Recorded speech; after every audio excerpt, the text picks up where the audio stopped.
When a woman destroys property, beats somebody up, or is in a rage, it's cutesy when she crashes out. But when a man crashes out and shows any ounce of anger, he needs anger management. When it comes to domestic violence, when a man is beating up a woman, it's dangerous, it's scary, she needs to leave. But when a man is getting beat up by a woman, it's almost laughable because how could he let her do that? Women will shame men for balding, being too short, looking a certain way, smelling a certain way, talking a certain way, and they won't be told to worry about his self-esteem or how he feels about himself or diminishing his self-worth by being rude and nasty. But if a man comments on a woman's weight or points out the obvious or talks crap about her and her appearance, then he's misogynistic. When a woman goes out to get Botox or get her hair done or get her nails done or go to Target or, go to Starbucks too often or is putting their family in financial ruin, it's self-care and it's self-love and she needs to take care of herself.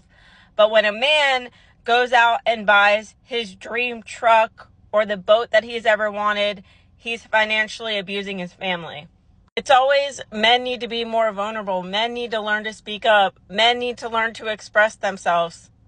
A man expresses himself and then he's told, why the hell are we hearing about it so much? Why are we always hearing about the male loneliness epidemic?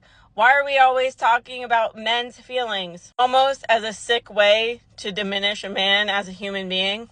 When a woman has a baby, she's given grace for having postpartum or anything thereafter. But a man in the exact same situation, dealing with the highs and lows of his wife's postpartum depression and his own changes to his own schedule, he's given little to no grace. He's not given the same kind of empathy or compassion. Just because he didn't pop out that human being, he's expected to just take everything like he's already known what to do.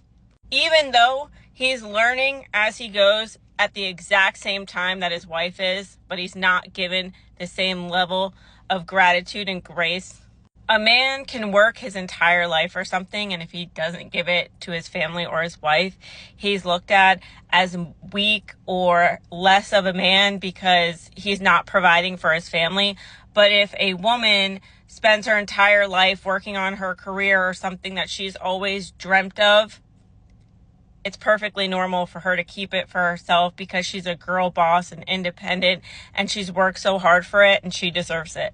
When a woman coerces young men into sexual acts, she gets a slap on the wrist. Even Freed gets to go back to her probably husband. But if a man coerces a girl into sex, then he's likely going to be put in prison.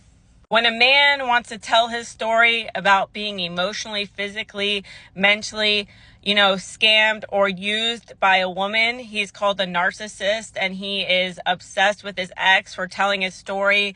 But when a woman tells her story about domestic violence and her ex being a scammer, a narcissist, and abusive, then she's empowering other women to tell their stories and she's relatable.